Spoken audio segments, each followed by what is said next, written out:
বেশ, তোকে তো ভাবতে হবে না, আমি সব দেখলাম, তুই ঘর যা। তুই বাল ছিলবি। আবে তোর বাবা আমার কাছে বিড়ি চেয়ে খায়। তাহলে আমার আর কিছু বলার নাই।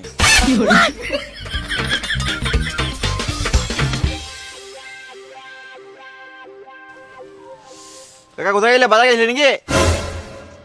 না, বাল ছিঁড়তে গেছিলাম। বাজার করতে এমন তো কোথায় যাব? আমার ছেলে তো কাজের নয়, শুধু আমার টাকার গান মারা ধান্দা। ও চিন্তা করে লাভ নাই, সংসারে চাপ পড়লে সব ঠিক হয়ে যাবে। শুয়োরে বাচ্চা, তোরাই তো আমার বেটাকে খারাপ করলি। আমি খারাপ করিনি কাকা, আমি আছি বলে তোমার বেটা ঠিক আছে। এলা বিড়ি খাও।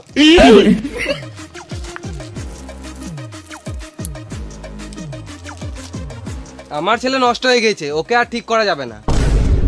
এটা বয়সের দোষ। তুমি কি ছোটবেলায় বাবার পকেট থেকে বিড়ি চেপে খাও নাই? আমার বাপই ছিল না। বাপ ছাড়া কিভাবে সম্ভব?